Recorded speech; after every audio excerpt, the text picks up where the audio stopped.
తెలియజేస్తూ బలమైన పరిచయం జరిపిస్తున్న విశ్వాస అయ్య గారికి మరి చక్కగా అందరు తప్పర్లు కొడుతూ ఈ సమయంలో వర్తమానం అందించవలసిందిగా సభల పక్షముగా ఈ సమయం అయ్య గారికి అప్పగిస్తూ ఉన్నాం. అందరికీ మొదట దేవదేవుని స్తుతిస్తూ దేవుని మహింపరుస్తూ ఆయనకి నా నిండు కృతజ్ఞత తెలియజేస్తూ ఉన్నాను. మరి చిన్న వయసు నుండి భయభక్తులు కలిగి బైబిల్ మిషన్ ఎంతో ఔన్నత్యాన్ని కలిగిందిగా ప్రకటించాలని అన్ని మిషన్ల మధ్య అన్ని మతాల మధ్య బైబిల్ మిషన్ను వాక్యముతో పాటు ఆ వాక్యానుకున్న మహిమను ప్రకటించాలనే గొప్ప ఆసక్తి కలిగిన దైవ సేవకులు దైవజనులు మరి సత్యప్రసాద్ గారిని నమ్ముతున్నాను. దేవుడు మహిమ కలుగును గాక. ఆమేన్. కాబట్టి దైవజనులు ఆ కాలంలో సేవకులను అడిగేవారు, మీకు బైబిల్ మిషన్ బతకడానిక లేక బైబిల్ మిషన్ కొరకు మీరు బ్రతకడానిక అని అడిగేవారట. మీరు చెప్పండి, బైబిల్ మిషన్లో మీరు బ్రతకడానిక బైబిల్ మిషన్ కొరకు బ్రతకడానిక అంటే ఆ కాలంలో మరి పెద్దలైన వారందరూ కూడా వెళ్ళిపోయినటువంటి గనులు, మహాగణులు ఎలీషాయి గారు లాంటి వారు, బెంజమిన్ గారు, ఎలీషాయి గారు, శామ్యూయల్ గారు, శామ్యూయల్ గారు, వీళ్ళందరూ కూడా బైబిల్ మిషన్ కొరకు బ్రతకడానికండి అన్నారు. దేవునికి స్తోత్రం. మరి ఆ రూపం అనేది సత్యప్రసాద్ గారిలో నేను చూస్తున్నాను. బైబిల్ మిషన్ కొరకు, బైబిల్ మిషన్లో బ్రతకడం అంటే ఈ పేరు చెప్తే ఎవరైనా భోజనం పెడతారు. బైబిల్ మిషన్ పేరు చెప్తే చేర్చుకుంటారు, చేరేస్తారు, 10 రూపాయలు చేతిలో పెడతారు. కానీ పొగడత కాదు, ఇది అంతరంగంలో ఉన్న మంట లేక బాధ, ఆ దేవుడు అందించినటువంటి ఒక నడిపింపు. దేవునికి స్తోత్రం. మరి దేవుడు బయలుపరిచిన బైబిల్ మిషను మరి ఈ యొక్క సభ గుంటూరు ప్రెసిడెంట్ అయ్య గారు, శామ్యూయల్ అయ్య గారు, అలాగే పెద్దలైన వారు అందరూ కూడా అన్ని ప్రాంతాలు సభలు ఏర్పాటు చేశారు. ఇక్కడ కూడా చేసినందున అయ్యగారులకు ప్రత్యేక వందనాలు తెలియజేస్తున్నాం. గవర్నింగ్ బాడీ అయ్యగారులు కూడా ఒక లక్షటి వారికి ఇక్కడ ఉన్న సీనియర్ రెవరెంట్స్ ఉన్నారు, పాస్టర్స్ ఉన్నారు, అందరూ కూడా ప్రత్యేకమైన మరణాలు తెలియజేస్తున్నాం. ప్రియులరా, మరి మనము మన మీటింగ్స్ అంటే మీటింగ్ అనేది దైవజనులు దేవదాసాయి గారు అన్న మాట ఏంటంటే, పరమగీత గ్రంథము 8వ అధ్యాయము 13వ వచనాన్ని ఒకసారి గమనిద్దాం. అందరం ఆ వచనాల్ని చదువుకుందాం. పరమగీత గ్రంథము 8:13 ఉద్యానవనములలో పెంచబడిన దానా, నీ చెలికత్తెలు నీ స్వరము వినగోరుదురు, నన్నును దానిని విననిమ్ము. చిన్న ప్రార్థన చేసుకుందాం. దయాళువైన మా తండ్రి, నీ ఘనమైన నామమునకు కృతజ్ఞతాస్తుతి చెల్లిస్తూ ఉన్నాం. నిన్ను మహిమపరచుకోవడానికి ఈ యొక్క సభను ఏర్పాటు చేసిన నీకు స్తుతులు. అలాగే ఈ సభ 3 దినాలు పరలోకము భూలోకము ఏకమగునట్లు ఆత్మీయతను ఆప్యాయతను నీవే నింపుచ్చు బలపరచుమని ప్రార్థించు ఉన్నా. అలాగే వచ్చిన బిడ్డలు దీవించండి. అలాగే ఇప్పుడు నీ లేఖనమును ధ్యానిస్తూ ఉండగా దేవా, మా మాటలు మా కార్యాలు మరుగు చేసి నీ మాట నీ వాక్కు వినిపించి బిడ్డలందరిలో ఎవరికి ఏది అవసరమై ఉన్నదో అలాగే ఆరోగ్యకరంగా ఆత్మీయపరంగా పరిశుద్ధాత్మ శక్తికి అనుగుణ్యముగా నీ వాక్కు వినిపింపచేసి మమ్మల్ని బలపరచమని సమస్తమైన కార్యముల కారకుడై ఉండి దీవిస్తూ ఉన్న గరుడు ప్రియుడు ప్రాణనాథుడైన పెళ్లి కుమారుడుగా రానయ్యున్న ప్రభువైన యేసుక్రీస్తు వారి పరిశుద్ధ నామమున మనవి చేస్తూ వేడుకుంటున్నాను తండ్రి. ఆమేన్. ప్రభునందు ప్రియులరా, ప్రభువైన యేసు నామమున కృపా సమాధానం కలుగును గాక. ఆమేన్. బైబిల్ గ్రంథము మంచి మాటల గ్రంథం అని, బైబిల్ గ్రంథము బాగా వింటే బాదం పప్పులాగా ఉంటుంది అన్నారు. బాగా వింటే ఎలా ఉంటుంది? బాదం పప్పు. కొన్ని పనులు మానేసుకోవాలి. వాక్యం వినేటప్పుడు వాక్యం మీద మనసు పెట్టాలి. గర్విష్ఠులకి ఇది గన్నేరు పప్పు అన్నాడు ఆయన. గర్విష్ఠులు ఎవరు? గన్నేరు పప్పు తింటారా, బాదం పప్పు తింటారా? గన్నేరు పప్పు ఎవరు తింటారు? ఈ లోకానికి ఆకర్తనం ఆలోచించిన వాళ్ళు తింటారు. అందుకనే ఇది మంచి మాటల గ్రంథము. ఏ గ్రంథం ఇది? మంచి మాటల గ్రంథం. అలాగే మరి చక్కని బోధ ఎక్కని బోధ అన్నారు దైవజనులు. చక్కని బోధ భలే చెప్పారా అంటారు కానీ ఎక్కదట. ఇది మెరక నేలకు నీరెక్కదు, మా బోధ మీకు ఎక్కదు అన్నాడు అయ్యగారు. మెరక నేలకు ఏమెక్కదు? నీరు. అన్నీ తెలిసినోడికి బోధ ఎక్కదు. అది అన్నీ తెలుసు కాబట్టి ఇక దేవునితో పనే ఉంది. అన్నీ తెలుస్తూనే ఉన్నది కూడా పోగొట్టుకుంటాడు. మెరక నేలలో ఉన్న వాళ్ళకి నీళ్ళు వస్తే దిగనేవారు కిందకి. ఇది చక్కని బోధ ఎక్కని బోధ, ఎక్కితే దిగదు. ఇక్కడ కూర్చున్న మీ అందరికీ ఇది ఎక్కింది అనుకుంటాను. అందుకే మీరు ఇక్కడ కూర్చున్నారు వచ్చి. దేవునికి స్తోత్రం. హల్లెలూయా. కాబట్టి వాక్య గ్రంథంలో నుంచి మనం ఈ వచనాన్ని ధ్యానిస్తూ ఉన్నప్పుడు పరమగీత గ్రంథము దేవుని యొక్క ప్రేమను ఔన్నత్యాన్ని కనపరుస్తూ ఉంది. సొలొమోను రాసిన ఈ గ్రంథములో ఆయన మొదటి రాజుల గ్రంథము 4:25 నుంచి 32 వరకు చూస్తే భూలోక సంబంధమైన ప్రతి విషయములోన, అలాగే మంచి ప్రార్థనాపరుడు, మంచి ధ్యానపరుడు, మంచి వాక్యమును, మంచి పద్యాలు, మంచి ప్రసంగి, అలాగే ఆయన వైద్య శాస్త్రం ఎరుగును, భూమి మీద ఉన్న సకల మానవులకు అవసరమైన సమస్త శాస్త్రం ఎరిగిన మహాగణుడైన దేవునికి స్తోత్రం. కాబట్టి ఈ గ్రంథాన్ని వ్రాసిన విధానంలో సామెతల గ్రంథము సాధారణంగా ఏ మతస్థుడైనా, ఏ జాతివాడైనా, ఏ స్థితిలో ఉన్నవాడైనా దేవుని వద్దకు ఆయన మాట వినడానికి రావలసి ఉన్నాడు. ఎలాంటి వాడైనా కానీ ఎక్కడికి రావాలి? దేవుని మాట. అందుకే సొలొమోను 3వ అధ్యాయం సామెతలు 7వ వచనంలో నేను జ్ఞానిని కదా అని నీవు అనుకోవద్దు. నీవు జ్ఞానివైతే ఇంకా వర్ధిల్లాలా. చూడండి అక్కడ ఏమనుంది? నేను జ్ఞానిని కదా అని 3వ అధ్యాయం 7వ చదువుకుందాం. చదువుతారు ఎవరైనా?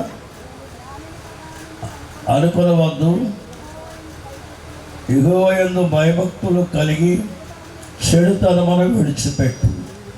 లోకానికి ప్రజలకు ఎన్నో ఉపకారం చేసే గొప్పవాడవైనా, సలహాలు ఇచ్చేవాడవైనా, సంరక్షణకర్తవైనా, ఎంత గనుడువైనా కానీ ఆ దేవుని మాట వినకపోవడం చెడుతనం.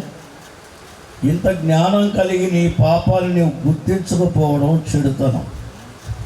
నిన్ను నీవు గుర్తించుకోకపోవడం వలన మరి ఆ చెడుతనం అనే పాపం నిన్ను మంచి స్థితికి రానివ్వదు, దేవుని సన్నిధిలో నిలవనివ్వదు. నేనెందుకు కొంతమంది అంటారు నన్ను మార్చేస్తే మారిపోతానని. మార్చడానికి, మారిపోవడానికి నీ జ్ఞానం అలా మాట్లాడుతుంది కానీ నువ్వు దిగి వస్తే అర్థమవుద్ది. దేవునికి స్తోత్రం. కాబట్టి ఏ మతస్థుడైనా లేక సంఘములు ఎంత గొప్పవాడైనా కానీ ఎవరి మాట వినడానికి దిగి రావాలి. అప్పుడు చెడుతనం పోతే మంచివాడు అవుతాడనే మాట మనం చూస్తాం. దేవునికి స్తోత్రం. అందుకనే రక్షణకు ప్రతి ఒక్కరూ ఎక్కడికి రావాలి? ప్రభువైన యేసుక్రీస్తు దగ్గరికి రావాల్సి ఉన్నది అనేది సామెతల గ్రంథము. సాధారణంగా చూడండి, కోపం ఉన్నవాడికి పరువు ఉండదు, రోగం ఉన్నవాడికి రూపం ఉండదు. కోపం ఉన్నవాడికి ఏముండదు? వాడు ఎంతటి కోపిష్టైనా కోపం వస్తే పరువు మర్యాదలు పోతాయి. గొడవలాడుతాడు కాబట్టి అందరికీ దూరం అయిపోతాడు. అలాగే రోగికి ఎంత మంచి ఆహారం పెట్టినా రూపం రాదు. అందుకని కోపం ఉన్నవాడికి ఏముండదు. అందుకనే సామెతలు దేవుని మాటను జాగ్రత్తగా వినకపోతే దేవుడు నన్ను ఏం చేస్తారంటే ఒకరోజు నరకానికి వెళ్ళవలసి వస్తుంది. రోగి ఆరోగ్యం బాగు చేసుకోలేకపోతే మంచం పడుతుంది. కాబట్టి దేవుని వాక్యం వినేటప్పుడు ఎవరు కూడా అవలక్షణాలు కలిగి ఉండొద్దు. దేవుడికి స్తోత్రం. హల్లెలూయా. మా దొరకు కోపం లేదు, నాకు జీతం లేదు అన్నాడు ఆయన. దొరగారు మంచోడు, పని చేస్తే జీతం ఇవ్వడం. మానేద్దామంటే అంత మంచోడు దొరకడం, పని చేస్తే ఏమి ఇవ్వడం, జీతం ఇవ్వడం. ఇప్పుడు ఏం చేయాలి? అందుకని చాలామంది సావలేక బతకలేక లోకంలో ఉన్నారు. నేను మంచి చేయాలని చేయలేక, అలాగే మంచిని వదలలేక. అలాంటి వారు కూడా యేసుక్రీస్తు దగ్గరికి వస్తే మీ జీవితాలు ఉపయోగపరచబడతాయనేది సామెతల నుండి మనం చూస్తాం. రెండవది, రక్షించబడాలి అంటే సామెతలకు రాశాడు, రక్షణ యొక్క నిశ్చయత కావలసి ఉంది. మనము ప్రసంగి గ్రంథంలో 7వ అధ్యాయము 16వ వచనంలో అధికముగా నీతిమంతుడుగా ఉండకము, అధికముగా జ్ఞానిగా ఉండకము, నిన్ను నీవేళ పాడు చేసుకుంటున్నావు. చూడు ఎంత బాగా చెప్పాడు ఆయన. అధికంగా నీతిమంతుడిగా ఉండకము, అధికంగా అంటే అధికమనే మాట దేవుడికి దూరం చేసే మాట. దేవుడు అంటే నేనే అనేకమైన వారికి రకరకాల సదుపాయాలు చేస్తారు. వాళ్ళ పేరు ప్రఖ్యాతులు అందరి ఎదుట రావాలని ఆశిస్తారు. దేవుడికి స్తోత్రం. అలాగే అధికముగా జ్ఞానివిగా ఉండకము అంటే ఏ మాట చూసినా నీవు నీ కుటుంబమే లోకానికి అగపడాలని ఆశిస్తావు. అది అధికంగా జ్ఞానిగా ఉండడం అంటే ఎంతో ప్రయాసపడాలి. అలాంటి ప్రయాసపడి రక్షణ పోగొట్టుకుంటారు. తర్వాత ఏమవుతారట, నిన్ను నీవే జీవితాంతం ఇలాంటి వాటి కొరకే చాలామంది పరువు మర్యాదలకు, పంతాలకు, పట్టుదల కొరకే జీవిస్తారు, చివరికి నాశనం అవుతారు. కాబట్టి దేవుని యందు విశ్వాసము, ఇవన్నీ దేవుడే ఇచ్చాడు అంటే నీతి, ఇవన్నీ నేనే చేశానంటే అధిక నీతి. అందుకని ఇవన్నిటికీ చెప్పండి, దేవుడే కారకుడు అంటే చెప్పండి జ్ఞానం. దేవుడి కంటే నాకు దేవుని నేనే చూపించగలను అంటే అది జ్ఞానం. అందుకని దేవునికి భిన్నమైన ఏది చేసినా కానీ నువ్వు ఎప్పటికీ వృద్ధిలోకి రాలేవు అని ప్రసంగి గ్రంథంలో తెలియజేస్తూ ఉన్నాడు. దేవునికి స్తోత్రం.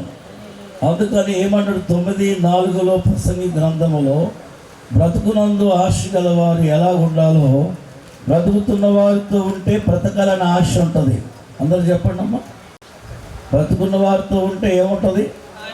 అబ్రహాం గారితో మనం జీవిస్తే నీతిమంతులం అవుతాం. అలా ఇస్సాకుతో జీవిస్తే ఐశ్వర్యవంతులం అవుతాం. యాకోబుతో జీవిస్తే శత్రువు లేని వాళ్ళుగా ఉంటాం. మోసేతో జీవిస్తే మోసే జీవితం ఎంచుకుంటే వాక్య పరిచర్యలో, అలాగే రాజు అయిన దావీదు ఎంచుకుంటే మంచి పోరాటం కలిగిన ప్రార్థనా పరులం అవుతాం. దైవజనుడు ఎంచుకుంటే వీళ్ళందరికీ ఉన్న అనుభవాలని అన్నీ రంగదీసి యేసుక్రీస్తుని ముఖాముఖిగా చూస్తాం. దేవునికి మహిమ కలుగును గాక. అందరం చప్పటి కూడా దేవుని మహిమ. దేవుని బయలుపరిచిన బైబిల్ విషయ మహాభక్తులందరినీ రంగదీసి దైవజనుడు తన సారూప్యంలో తెచ్చుకున్నాడు కనుక ఆ దైవజనుని యొక్క సారూప్యము ఏం చూపిస్తుంది? భక్తుల అనుభవాలను. అందుకే యేసునామ దారులనే కీర్తన ఎంతో చక్కగా అయ్యగారు రాసి మనకి ఇచ్చారు. దేవునికి స్తోత్రం. కాబట్టి దేవుని పిల్లరా, పరమగీతము అంటే పావనత్వాన్ని కలిగిస్తుంది. పావనత్వాన్ని కలిగించే గ్రంథము పరమగీతము. 66 పుస్తకాల్లో మొదటి భాగంలో పాత నిబంధనలో పరమగీతము, అలాగే క్రొత్త నిబంధనలో ప్రకటన. పరమగీతములో పెళ్లి సంతోషము, ప్రకటనలో వివాహ చెప్పండి విందు.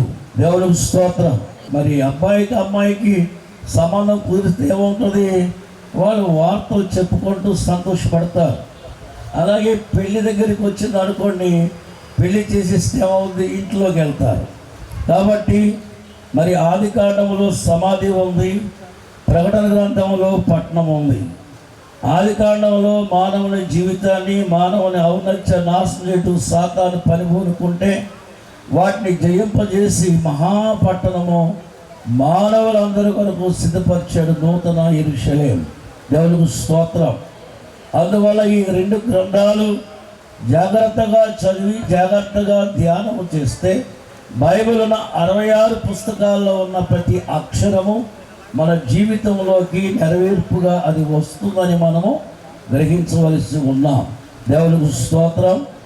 అందుచేత ఇప్పుడు మనము మరి ధ్యానం చేసుకునే వచనంలో 8:13, ఈ 8:13లో మనం ఏం చూస్తున్నామంటే, ఉద్యానవనములో పెంచబడిన దానా నీ చెలికత్తులు నీ స్వరము వినగోరుతున్నారు. నన్నును దానిని ప్రభు యొక్క లేక పెళ్లి కుమారుడైన క్రీస్తు, పెళ్లి కుమార్తె అయినటువంటి సంఘము, అలాగే వరుడైన యేసు, వధువైన సంఘము, ప్రియుడైన ప్రభు, ప్రియురాలైన సంఘము, వారి ఏకాంత భావాలు, వారి అంతరంగ మనోభావాలు, వారు సంపాదించుకున్న సంగతులు, అలాగే వారితో మాట్లాడే ఇక్కడ ఉన్న వాళ్ళారా బైబిల్ మిషన్ వారిగా ఉన్నారు కనుక చిన్నవారైనా పెద్దవారైనా ఏదో ఒక దర్శనం కలిగి ఉంటారు. ఆ దర్శనంలో నీవు పొందిన శ్రమకు జవాబు వస్తుంది, నీ ఆత్మీయతకు జవాబు వస్తుంది, నీ అవలక్షణాలకు కూడా జవాబు వస్తుంది. అన్ని రకాల జవాబు అందుకున్నది బైబిల్ మిషన్ కనుక ఆత్మీయంగా అందుకుంటే పెప్పు చేసుకుంటుంది, అలాగే శారీరకంగా అవలక్షణాలు ఉంటే సరి చేసుకుంటుంది. ఎదుటి వారి దగ్గరికి వెళ్ళి నేను పాపిని, ఘోర పాపిని, 1,00,000 పాపాలు, 1,00,00,000 పాపాలు అని చెప్పదు బైబిల్ మిషన్. ఎందుకంటే ఎవరి యొక్క సరి అవుతుంది కనుక ఇక్కడ ప్రియుడు ప్రియురాలతో అంతరంగికంగా ఏం మాట్లాడాడో ఆమె బహాటముగా తెలియచేస్తున్నమాట. గదిలో విన్న సంగతి మరి మిద్దెల మీద వినబడుతుందని ప్రభువైన యేసుక్రీస్తు వారు తెలియజేశారు. అలాగే మనం రాకడ గుర్తులు ఆయన అందులో చెప్పాడు. ఇప్పుడు బైబిల్ మిషన్కి గదిలో నేర్చుకున్న సంగతి అన్ని మిషన్ల వారు రాకడ గుర్తులు కనిపెట్టడానికి, నీవు అందరినీ గుణపరచడానికి గదిలో విన్న సంగతి బయటికి చెప్పాలా. దేవునికి స్తోత్రం. అదే మాట ఈవేళ మనము ధ్యానం చేస్తూ ఉన్నాం.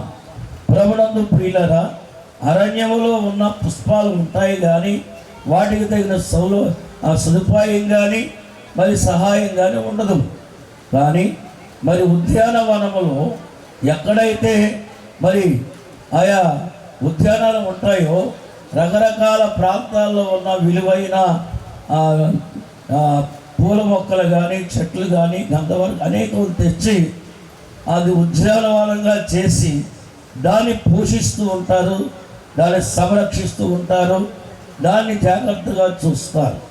ఈ ఉద్యానవనములు ఎందుకు ఏర్పడ్డవి అని అంటే, మహారాజులైన వారు మహోన్నతమైన కార్యాలు జరిగించేవారు, వారికి రాజ్యపాలనలో సమస్యలు వచ్చినా, అలాగే శత్రువులతో యుద్ధం వచ్చినా, ఆయా రకాలైన వారి తీర్పులో అజ్ఞానం అగపడినా వాటన్నిటిని క్షుణ్ణంగా ఆలోచించుకోవడానికి ఏకాంత పరిసరాలుగా ఏర్పరచుకొని ఉద్యానవనములో వారు గడుపుతారు.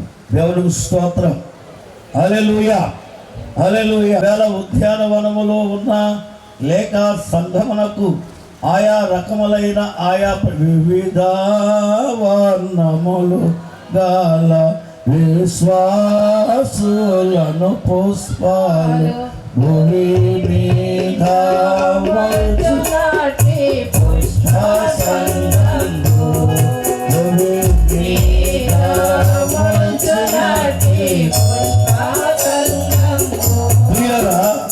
పలు విధములైన సారూప్యత కలిగిన మిషన్లు ఉన్నాయి భూమి మీద. అనేకమైన మిషన్ అందట్లో సిద్ధపడే సంఘం ఉన్నది. దేవునికి స్తోత్రం. కాబట్టి అన్నిటినీ తీసుకొని వచ్చి ఒక ఉద్యానవనముగా చేసి అందులో దాన్ని సంరక్షిస్తున్నట్లు కాపరిగా లేక పనివానిగా కాపాడువానిగా పరిశుద్ధాత్ముడు క్రియాశీలకమైన పాత్ర వహిస్తూ ఉన్నాడు. దేవునికి స్తోత్రం. హల్లెలూయా. హల్లెలూయా. చూడండి అపోస్తుల కార్యాల్లో 9:31 ఆ కాలములో రకరకాల అభిప్రాయాలు కష్టాలను బట్టి కష్టస్థితులను బట్టి సంఘము చెదిరి బలహీనపడే కాలములో బలమైన వారు ఆయా అనుభవాలు కలవారు 12 మంది అపోస్తులు వారితో సహవాస అనుభవాలు కలిగిన అందరినీ పరిశుద్ధాత్ముడు చూడండి ఒక మాట చదువుదాం. కావున యూదయ గలిలయ సమరయ అంతటా సమాధానము కలిగి ఉండెను. మరియు ఆ. ప్రభువునందు భయమును పరిశుద్ధాత్మ ఆదరణయు కలిగి నడుచుకొనుచు విస్తరించుచుండెను. గలిలయ అంటే అన్య జనంగా మరి లేక గలిలయగా మనం చీకటి కాలం కలిగిన ప్రజల మధ్య నుండి రక్షించబడ్డారు, యూదుల నుంచి రక్షించబడ్డారు. సమరయులు అంటే వారిని లోకరీతిగా సంకరజాత అంటారు, అందులో నుంచి రక్షించబడ్డారు. ఇలాగా పలు విధములైన కార్యాల్లో రక్షణ పొందిన వారందరూ సంఘం మీదకి శ్రమ వచ్చినప్పుడు వారందరూ అక్కడక్కడ వారు కలిసి సంఘాభివృద్ధి క్షేమాభివృద్ధి కలిగి విస్తరించారు. దేవుడికి స్తోత్రం. అందుకని ఆయా స్థలంలో ఉన్నవారు ఇవాళ బైబిల్ మిషన్కు వెలుపల ఉన్న అన్ని మిషన్ల వారు బైబిల్ మిషన్ కార్యాలు అనుసరిస్తున్న వారు అభిమానైన వారు అందరిలో ఉన్న పెళ్లి కుమార్తెని ఉద్దేశం కలవారందరిని కూడా పరిశుద్ధాత్ముడు ఒక ఉద్యానవనముగా చేయబోతున్నాడు. దేవుడికి స్తోత్రం. కాబట్టి ఈవేళ ఒకటి స్వరము ఏంటి చెప్పండి, మొదటి స్వరం విందాం. మరి ఆమె పెదవిప్పితే ఏమి వినబడాలి? ఆదికాండం 2వ అధ్యాయము 8వ వచనం మనం చూసినట్లయితే సృష్టిలో దేవుడు కలుగు చేసిన మానవుని కొరకు ఒకే ఒక గృహముగా ఏదైనా వనం ఇచ్చారు. దేవుడికి స్తోత్రం.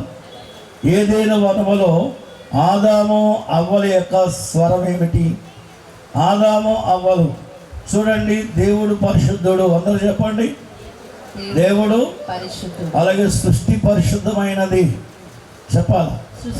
సృష్టి కూడా ఆదాము అవ్వలు కూడా ఎలా ఉన్నారు? పరిశుద్ధముగా ఉన్నారు.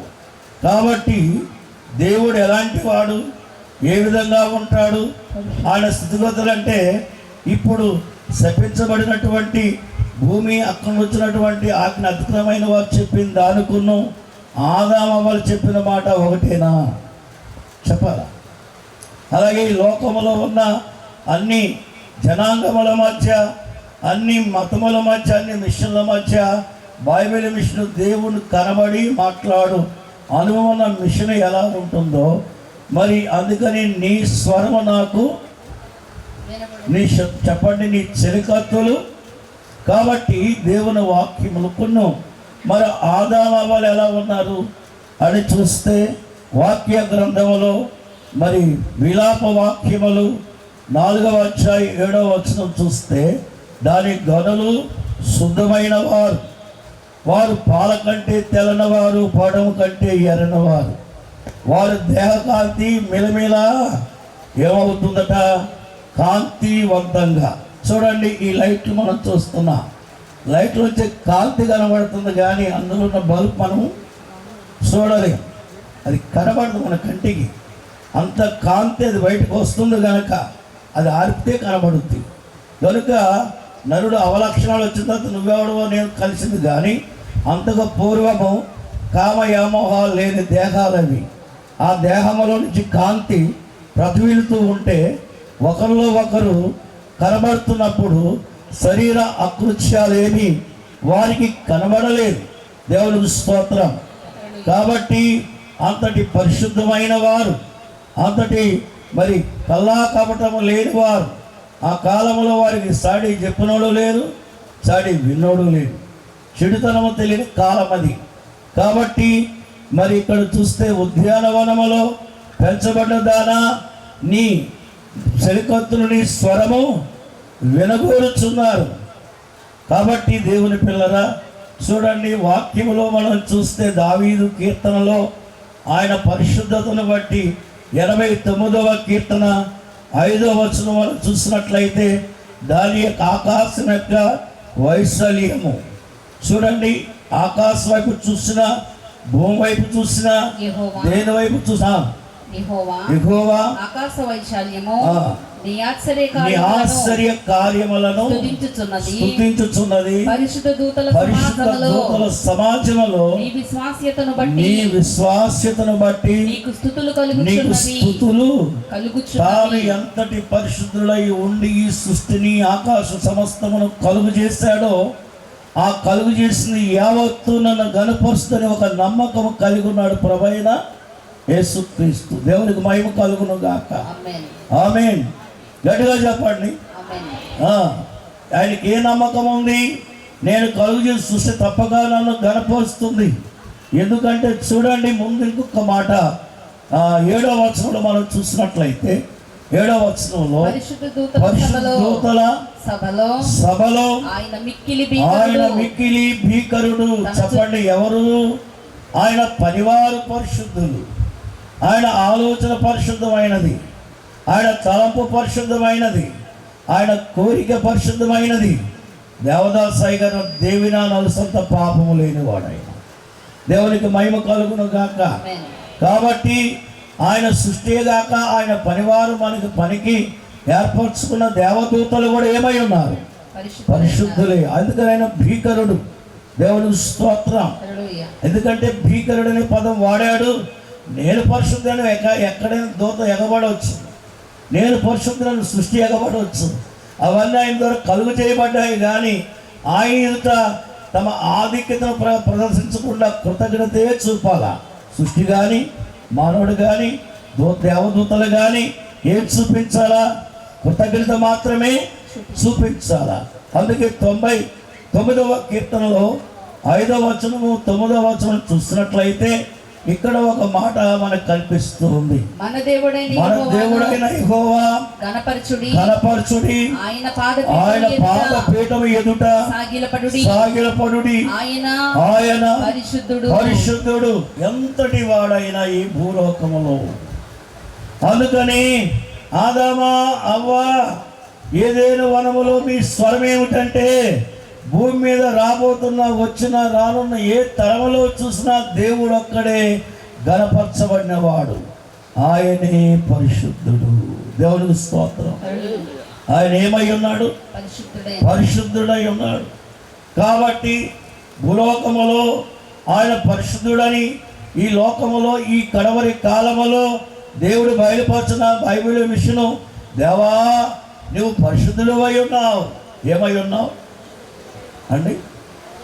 ఏమంటున్నాడు దైవజనులు? చెప్పండి. మానవులందరికీ ఏమి నేర్పుతున్నాడు? నువ్వు ఏ కాలంలోనూ ఆయన పరిశుద్ధులను తక్కువ చేయొద్దు, తక్కువగా చేయడానికి మాట్లాడొద్దు.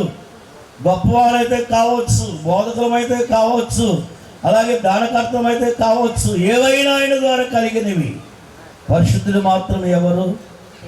దేవాది. అందుకని మరి చలికత్తులని స్వరం వినగోరుచున్నారు. బైబిల్ మిషన్ ఏం తీసుకుంది? లోకంలో ఉన్నవారు అందరూ కొందరు ఆక్షేపణ కూడా చేస్తున్నా దేవుని పరిశుద్ధతను పరిశుద్ధముగానే ప్రకటించే ఔన్నత్యం కలిగేటువంటిది. అది ఎలాగ సాధ్యమైందంటే దైవ సన్నిధి వలన. దేవునికి స్తోత్రం. బైబిల్ మిషన్ స్వరం ఏమిటి? ఆయన మీతో చెప్పినది అంటే మేము కాదు అంటున్నా. ఎవరు చెప్పాలి? ఎవరు చెప్తే చేస్తాం.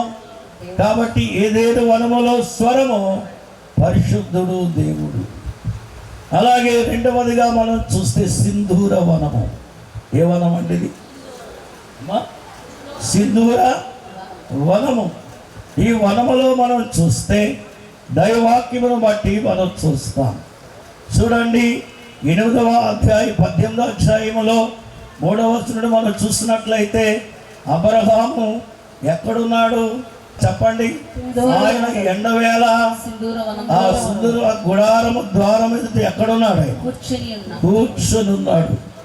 ఒకటి బయట మరి ఈ యొక్క సృష్టి ప్రకృతి సంబంధమైన సూర్యుని వల్ల శ్రమ వచ్చింది. రెండవది ఇంటిలో శ్రమ, ఒంటిలో శ్రమ, వయసు పైబడింది. రెండవది అమ్మగారు అడుగుతున్నారు, ఏడి కొడుకు ఇస్తాడన్నా చెప్పావు కదా, ఏడి 25 ఏళ్ళు నీకు చెప్పలే కాబట్టి మాట్లాడబాకు. లేదమ్మా అంటే నువ్వు మాట్లాడబాక, నేనే లెక్కించని చెప్పాడు. ఆకాశం చూపించాడు, భూమిని చూపించాడు. నీవేమనుకుంటున్నావు?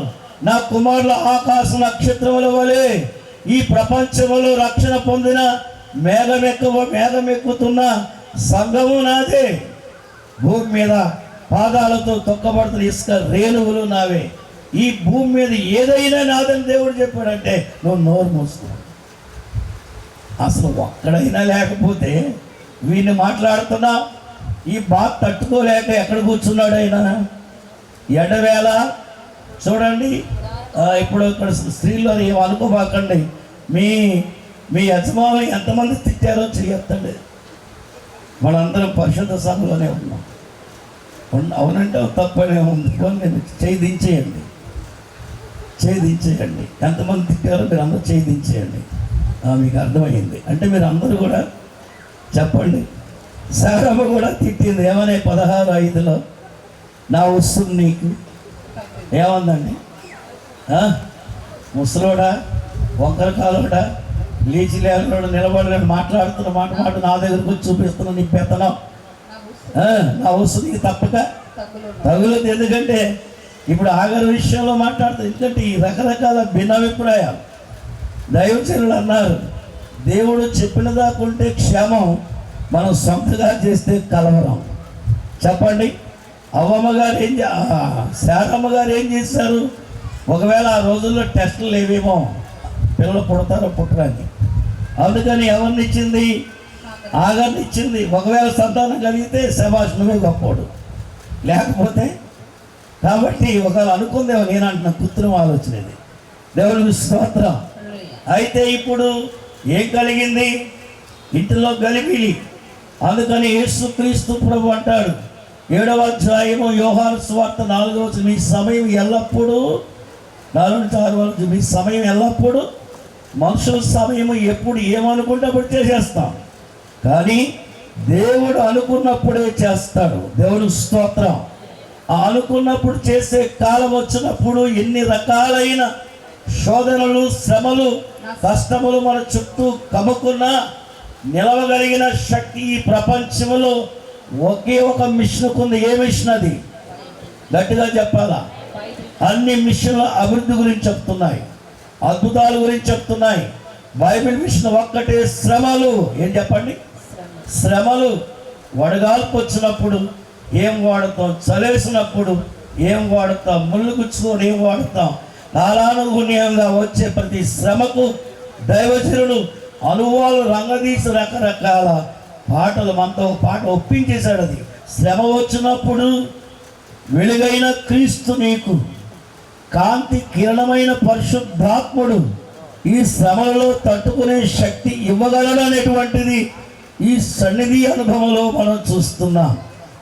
ఎండగా ఉంది కానీ అబ్రహాము కన్ను దేవుని మీద ఉంది. ఎవరి మీద?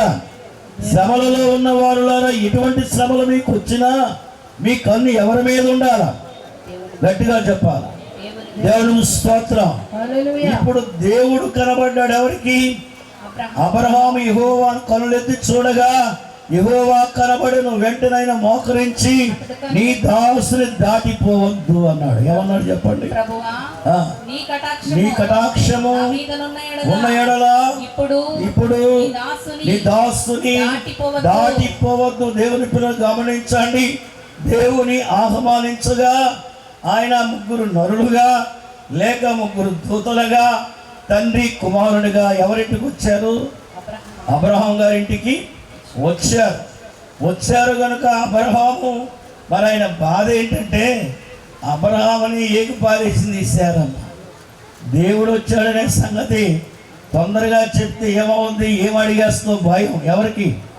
అబ్రహాముకి. దేవుడు ఉద్దేశం నీతిపరుడు నింద పడకూడదు, ఆ నింద తీయాలని దేవుడు వచ్చాడు.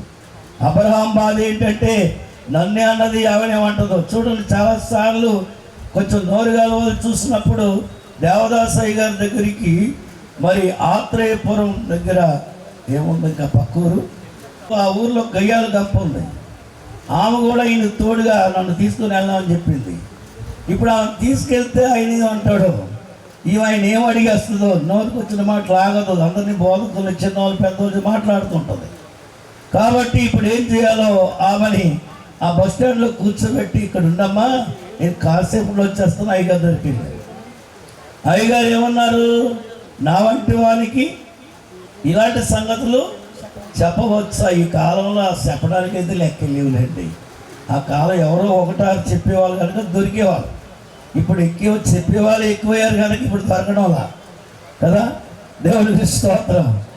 ఆమెను తీసుకొని వెళ్ళారట. ఆఖరికి అయ్యగారు అన్నట, ఆమెను తీసుకొని రా, నీతో కావిడ వచ్చింది కదా అన్నారట. తప్పనిసరిగా తీసుకుని వెళితే ఆమెను అడిగారట, అమ్మ నీకు బాగా తిట్టడం అంటే ఇష్టం కదా అని అడిగారట అయ్యగారు. అవునండి, ఇంకెలా తెలిసి చెప్పేశాడు, ఏమని 20 చూస్తున్నాడు మీరు అని.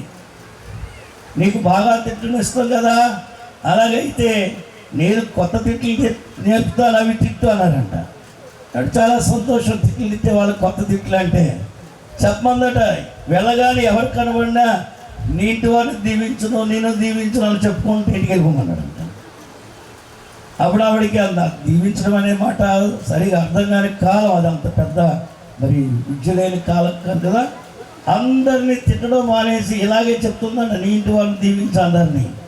ఆమె బోధకురాలు అయింది, మరి ఏమైందో తెలియదు నాకు. దేవునికి స్తోత్రం.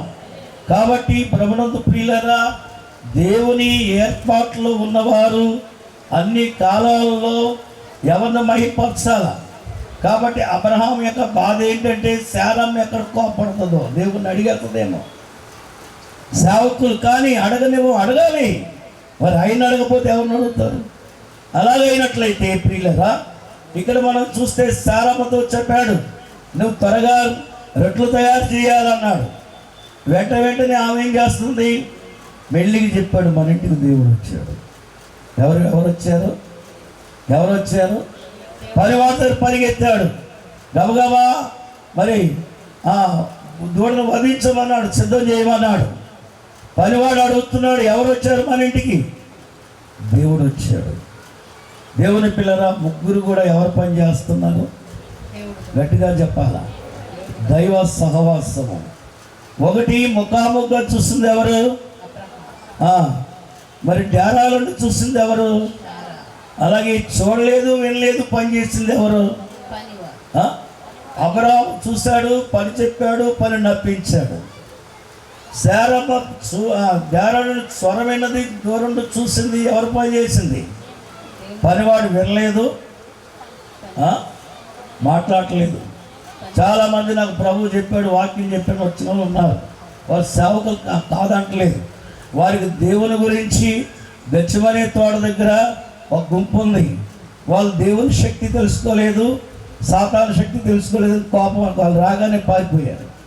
అలా శ్రమలు వస్తాయి. 30 దంతులు, 60 దంతులు, 100 దంతులు ఎవరు? ముఖాముఖంగా చూసిన వారు. కాబట్టి మనం చూస్తే యోహాను సువార్త 17వ అధ్యాయము 20 నుంచి 22 మనం చూస్తున్నట్లయితే ప్రభువు తెలియజేస్తున్న మాట ఏమిటంటే, ప్రభువా తండ్రి, వీరి కొరకు నేను ప్రార్థన చేయటం లేదు, నేను వీరికి నీ వాక్యం ఇచ్చున్నాను, వీరిని భద్రపరచడం మాత్రమే ప్రార్థిస్తున్నాను. అంటే ఎవరి కొరకు ప్రార్థిస్తున్నాడు? దేవునికి స్తోత్రం, హల్లెలూయా, దేవునికి మహిమ కలుగును గాక. లోకమంతటికి యూదులకైన వాక్యం ఇచ్చాడు, శిష్యులకైన వాక్యం ఇచ్చాడు, దేవుడు బయలుపరిచిన బైబిల్ మిషన్కి వాక్యం ఇచ్చాడు. దేవునికి స్తోత్రం, హల్లెలూయా. ఆయన యూదుల కొరకు ప్రార్థించాడు, అలాగే శిష్యుల పరిచర్య కొరకు ప్రార్థించాడు. ఈవేళ దేవుడు బయలుపరిచిన బైబిల్ మిషన్ కొరకు ఎవరు ప్రార్థించారు? ప్రభువైనా అందరూ చప్పట్లు కూడా దేవుని అయిపోతుందా. మనం చూసినట్లయితే 58వ వచనంలో ప్రభువైన యేసు క్రీస్తు యూదులైన వారు మాట్లాడుతున్నప్పుడు ఆయన ఆశ్చర్యపోయాడు, విచిత్రంగా చూశాడు. ఏమర్రా ఇలా చేస్తున్నారు, ఇలా మాట్లాడుతున్నారు, మీ తండ్రి అయిన అబ్రహామును చూడాలని ఎంత కుతూహలపడ్డాడు. ఈ భూమి మీద చదవండి, అబ్రహాం పుట్టక మునుపు నేను ఉన్నానని నీతో నిశ్చయముగా చెప్పుచున్నాను అనేను. కాబట్టి వారు ఆయన మీద రాళ్ళు ఎత్తి చాలు. దేవుడికి స్తోత్రం. ప్రభువైన యేసు క్రీస్తు వారు సింధూర వనములో అబ్రహాముతో ఎలాంటి సహవాసం జరిగిందో ఎలాంటి సంభాషణ జరిగిందో ఆ రోజు అబ్రహాము, దేవా నాలాంటి వారు కన్నీరు పెడుతున్న ఈ లోకంలో అదే నువ్వు పాదం పెట్టి ఉంటే ఏ నరునికి చింత ఉండదు, ఒకరోజు నువ్వు ఈ లోకానికి నరశరీరంతో రావలసిందే అని కన్నీరు కార్చి ఉన్నాడు అబ్రహాం. అక్కడ ఏమి జరిగిందో, ఎలాంటి సహవాసం జరిగిందో ఆ సంగతిని సమయం వచ్చినప్పుడు ప్రభు ఏం చెప్తున్నాడు, నా గురించి అబ్రహాము సంతోషపడ్డాడు. మీరెందుకు సంతోషపడలేదు? ఆయన పిల్లలుగా, దేవుని పిల్లలరా, మరి మనం కూడా దేవుడు కనబడను మాట్లాడని సంతోషాన్ని ఈవేళ ఆ మాట చెప్పేటప్పుడు ఆ సంతోషాన్ని నీవు స్వీకరించే స్థితిలో ఉన్నావా? అది గుర్తుపెట్టుకోవాలా. దేవునికి స్తోత్రం. అందుకనే ఇక్కడ ఏం కనబడుతుంది? స్నేహము. ఏం కనబడుతుందమ్మా? స్నేహము, సహవాసము. నీ స్వరం ఏమిటి? ఉద్యానవనములో పెంచబడదానా, నీ స్వరం ఏమిటి?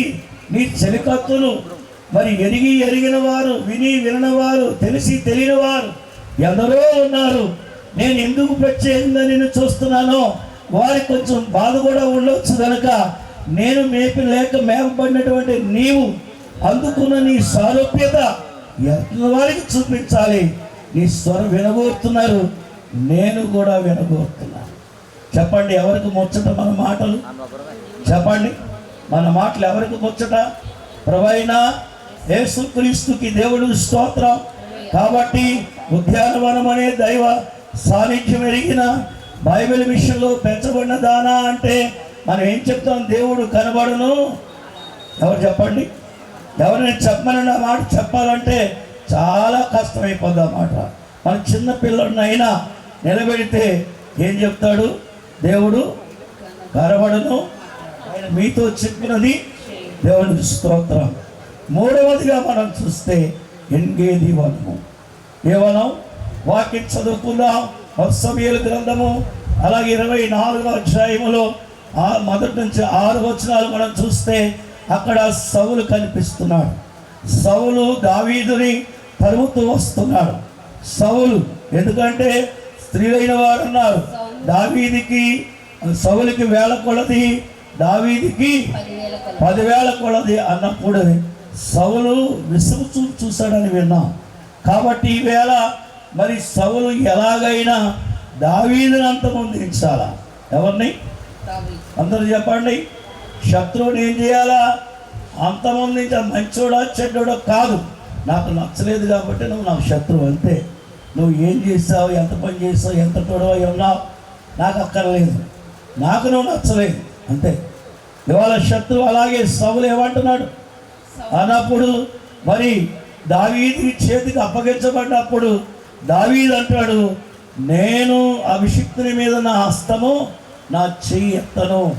దేవుడు అభిషేకించిన వాణిని నేను యెహోవా చేత అభిషేకము నొందినవాడు కనుక యెహోవా చేత నా ప్రభువును నేను దేవుని పేరు గమనించండి. ఇక్కడ ఏమంటున్నాడు దావీదు? ఆ పనివారు అంటున్నారు. మనం చూస్తే 22వ వచనంలో చూస్తే అక్కడ మరి దావీదు దగ్గరికి చాలా మంది వచ్చారు. ఆయన దగ్గరికి పని లేని వారు, అప్పుల వారు, కష్టాలతో బాధలతో అనేక మంది వస్తే వారందరి మీద దావీదు నాయకుడు అయ్యాడు. అలాంటి వారు ఇప్పుడు ఏమంటున్నారు? ఇదిగో అప్పగించబడే సమయం వచ్చింది కనుక ఈయన మనం అంతమందొచ్చు, నీవు రాజు అవుతావు, మేము పనివాళ్ళం అవుతావు అంటే దావీదు ఏమన్నాడంటే, దేవుడు క్షమించిన వారిని, దేవుని అభిషేకించిన వారిని నేనేం చేయను. దేవునికి స్తోత్రం. అందుకని మనం చూస్తే ఎంతటి కఠినమైన వాడైనా 130వ కీర్తన 4వ వచనం మనం చూసినట్లయితే ఎంత కఠినమో, ఎంత కష్టమో, ఎంత బాధ కలిగిన మనిషి, బాధించిన మనిషి నీకు అగపడినా ఆ మనిషిని అయినను జనులు నీయందు భయభక్తులు నిలుపునట్లు నీ యొద్ద క్షమాపణ దొరుకును. ఏం దొరుకును అని సౌలును చూడలేదు కానీ ఎవరిని చూశాడు? దేవుని చూడగా ఏ మనసు? దేవునికి స్తోత్రం. కాబట్టి ప్రభునందు ప్రియులరా, వాక్య గ్రంథంలో నుంచి మనం చూస్తే మరి ఆయన పునరుద్ధరణైన తరువాత యోహాను సువార్తలో మనం చూస్తే 20:22-23 వచనాలు ఉంటుంది. ఏముంటుందంటే, మీరు ఎవరిని క్షమించుదురో వారు ఏమవుతారు? క్షమించబడతారు. పునరుద్ధరణ క్రీస్తు. ఇక్కడ మనం చూసినట్లయితే క్షమాపణ ఏం కనబడుతుంది? దైవజనుడు దేవదాసయ్య గారు అన్నారు, ఇక్కడ దావీదు వచ్చినప్పుడు అది గొప్ప అరణ్యము. అదేంటి చెప్పండి? అరణ్యము.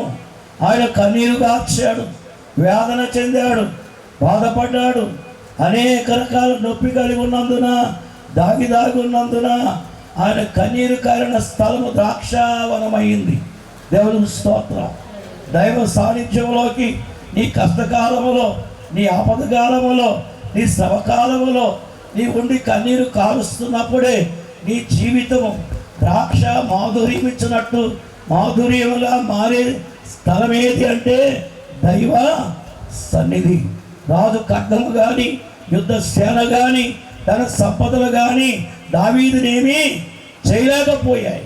నేను ఏదో అడుగుతాను, భక్తులు కష్టపడుతున్నప్పుడు చెప్తా, నీ కష్టానికి ఎవరిస్తారు ఫలితం? గట్టిగా చెప్పాలా? ఎవరిస్తారు ఫలితం?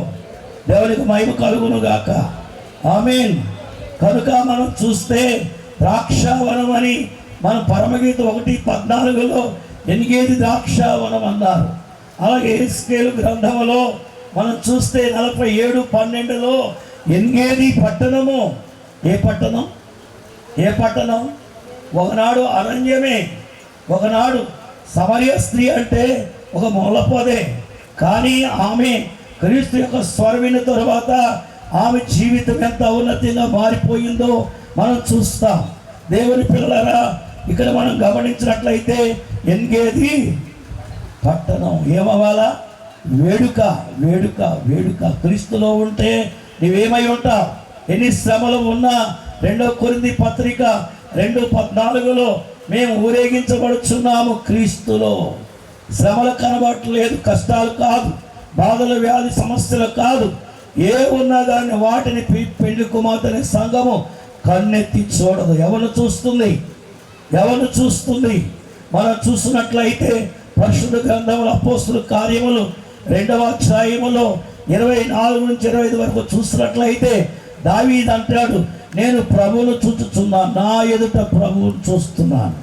నా ఎదుట ఎవరిని చూస్తున్నాను? నేను ఎల్లప్పుడూ నా ఎదుట ఎవరిని చూస్తున్నాను?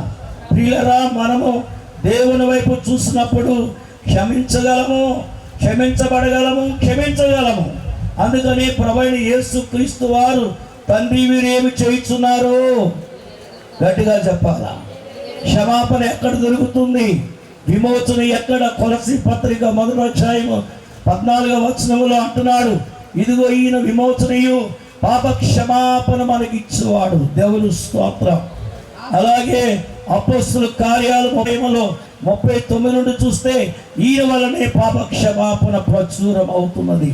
ప్రభువైన యేసు క్రీస్తు వల్ల పాప క్షమాపణ ప్రచురం అవుతుంది. అందుకని మనం చూసినట్లయితే ఎన్గేదు వనములో నీ స్వరం ఏమిటంటే, నా దేవుడు క్షమాపణ కర్త. గట్టిగా చెప్పాలా? గట్టిగా చెప్పాలా? సన్నిధి అనుభవం ఉన్న వాళ్ళ కష్టకాలాలు ఎరిగిన వాళ్ళరా, నా దేవుడు ఏమై ఉన్నాడు? మీ నోడు చెప్పాలా? క్షమాపణ కర్త. ఇంతవరకు నీదు తప్పు ఒప్పులు ఏమున్నాయో వాటిని క్షమించు సామర్థ్యం ఉన్నవాడు కనుక ఆయనకి తప్ప వేరు గురించి చెప్పవద్దని నేను మీకు తెలియజేస్తా ఉన్నాను. దేవునికి మహిమ కలుగును గాక. ఆమేన్. చూడండి, చివరిగా గత్సెమనే వనము. ఏ వనం అమ్మా? గత్సెమనే వనం. 12వ అధ్యాయం యోహాను సువార్త 27వ వచనములో, నా ప్రాణము కలవరపడుచున్నది, ఆ గడియ నాయనుడు తప్పాలని ఆశిస్తున్నాను, కానీ దేవుని చిత్తమే. దేవునికి స్తోత్రం. అలాగే మనం చూస్తే లూకా సువార్తలో 22:41-44 వరకు చూసినట్లయితే ప్రభు తన రక్తము అంటే తన సేదరంధ్రాలు చిట్లి రక్తం చెమట పోయి రక్తము కారినట్లుగా ఆయన ప్రార్థించినట్లు మనం చూస్తున్నాం. దేవుని కూడా అమ్ముకునేవాడు సంఘములో జార్యాలు గొప్పతనంగా చెప్పి సంఘానికి ఏ మేలు చేయకుండా బయటెళ్ళి మేలు పొందేవాడు ఉంటాడు. వాడు సంఘానికి చెప్పారు, కష్టము తెలీదు, సుఖము తెలీదు, శ్రమ వస్తే పారిపోతాడు. 3వ గొప్ప నిద్రపోకుండా ఒకరి తర్వాత ఒకరు ఎలా ఉన్నారు చెప్పాలా? దేవుడికి స్తోత్రం. పేతురు, ఈ బండ మీద నా సంఘము కడుతున్నాను. ఈ బండ మీద ఏం కడుతున్నాను? యోహాను యేసు యొక్క రొమ్మను ఆనుకునే శిష్యుడని రాయబడింది. యాకోబు ఖడ్గముతో ఛేదించబడ్డాడు. ఈ ముగ్గురి మీద సాతాను కమ్ముకుని నిద్రలో పెట్టింది. ఇవాళ సంఘములో పరిచర్య చేయగలిగిన వారు, పని కలిగిన వారే కానీ చిన్న చిన్న మాటలు కలిగి ఒకబెట్టి జారిపోతూ ఉంటారు, దీవెన పోగొట్టుకుంటూ ఉంటారు. దేవుని పిల్లలు గమనించండి. దేవుని యొక్క వాక్యం అక్షరంగా మాటలు చెప్పి నేను ముగించబోతున్నాను. దేవునికి స్తోత్రం. దేవునికి మహిమ కలుగును గాక. ఆమేన్. కాబట్టి ప్రియులరా, ఇవాళ నిద్రపోతున్న సంఘాన్ని మేల్కొల్పడమే ఈ యొక్క అమలాపురం మహా సభలు. నువ్వు ఎక్కడ నిద్రపోతున్నావు, ఏ విధంగా నిద్రపోతున్నావు? లేస్తే గొప్ప కార్యాలకు ఉపయోగపడతావు, సంఘములో సాక్షిగా ఉంటావు, సంఘములో స్వార్థగా ఉంటావు, సంఘములో అనుభవాలను మరి చక్కగా అనేకులకు చూపి నడిపించేవాడవై ఉన్నావు. సీనియర్స్ అంటారు. నేను అంటాను, సీనియర్స్ అంటే సతికిలు పడిన వాడవా, సహవాసం కలిగవాడో చెప్పాలా? సతికిలు పడి ఎప్పటి నుంచో ఉన్నానని చెప్తాడు, ఏ పని చేయడు. పక్కననే వాడిని కూర్చొనేవాడు, నేను కూర్చొని చోటెళ్ళి ఉంటాడు. సీనియారిటీ అంటే అది కాదు. మేము విశ్వాసులుగా ఉన్నప్పుడు మా సేవకుల దగ్గర వారానికి ఒక్కరిని మార్చుకుని తెచ్చేవాళ్ళం. అది సీనియారిటీ. కొత్త వాళ్ళకి నేర్పాలి, కొత్త వారు బలపరచాలి. చిన్న చిన్న తప్పులు, చిన్న చిన్న ఒప్పులు సరి చేసుకుంటే వధువు సారూప్యం వస్తుంది. కనుక ఇక్కడ మరి గెచ్చమనే తోటలో దైవ చిత్తము, యేసుక్రీస్తు ప్రభు తండ్రి నీ చిత్తమైతే ఎవరి చిత్తం? ఇవాళ దేవుని చిత్తములోకి మీరందరూ రావాలి. కాబట్టి ఉద్యానవనములో మేపడలేక మరి ఉద్యానవనములో ఉన్నవో ప్రియురాల, నీవు లోకము నన్ను నీ స్వరం అంటే ఏమని చెప్పాలా? ఈ ఊరు సంఘాలు అడిగినప్పుడు దేవుని చిత్తము కలిగిన సంఘం ఇది. ఎవరి చిత్తము? దేవుని చిత్తం కలిగిన సేవకుడు, దేవుని చిత్తం కలిగిన నాయకులు, దేవుని చిత్తమును కనపొచ్చే వారమని స్వరం వినాలి. కానీ వారి పెద్దోళ్ళు వీరి పెద్దోళ్ళు అంటే ఇంకా మేము నిద్ర చేస్తున్నారు. వదలండి మీ నిద్రలు, వదలండి మీ పంతాలు పొడదాలు. అయ్యగారు చెప్పలేదు, అమ్మగారు చెప్పలేదు, ముందులే అమ్మగారిని తిడతారు, మమ్మల్ని ఎవరు పెట్టడం. ఎందుకంటే మేము ఎలా మాట్లాడినా బాగుంటుంది. వాళ్ళకి ఏది మాట్లాడినా అమ్మగారు చెప్పించారంటారు కదా. మాకున్న బాధ మీకు లేవులేండి బాధ. దేవునికి స్తోత్రం. హల్లెలూయా. కాబట్టి ఏంటి చెప్పండి, మొదలు మీ స్వరం ఏంటి అడుగుతున్న? మొదటి స్వరం ఏంటి? రాలేదా? ఏదైనా వాళ్ళలో స్వరం ఏంటి? నోటితో చెప్పండి, ముగిస్తాను. రెండవది స్నేహితుడు. ఎవరు చెప్పండి? సహవాసం. 3 క్షమాపణ. 4 దైవ చిత్తము. 5 పెళ్లి కుమార్తె. ఎవరిచ్చే సాక్ష్యం ఇది? నేను పెళ్లి కుమార్తెగా ఈ లోకానికి నా వంతు ఇచ్చే సాక్ష్యం ఏంటో తెలుసా? లోకమా రండి, ఆయన పరిశుద్ధుడు, ఎక్కడ ఏ విషయంలో మీద మలినం అంటకుండా రండి. స్నేహితుడైనా విడిస్తే బ్రతకలేవు, క్షమాపణకర్త అయినా వదిలితే నీకు నరకమే. అలాగే దైవ చిత్తము, ఆయన చిత్తం నెరవేర్చిన వారిని ఆయన సింహాసనం మీద కూర్చోబెడతాడు. 3వ అధ్యాయము ప్రకటన 21వ వచనంలో, జయించిన వారిని నా తండ్రి సింహాసనం మీద వారిని కూర్చుండనిత్తును. మనందరం ఎక్కడికి రావాలా? ప్రార్థన చేసుకుందాం. సింహాసనం మీదకి రావాలా? దేవునికి మహిమ కలుగును గాక. ప్రార్థన చేద్దాం ఒక్క నిమిషము. దేవాని దీవెన, దేవాని ఆశీర్వాదము మా పైన శ్రమలు, కష్ట శోధనలు, ఆపదలు, అవస్థలు, దురవస్థలు ఎన్ని ఉన్నా నీ ఆశీర్వాదం ముమ్మరంగా మా మీద కుమరించండి.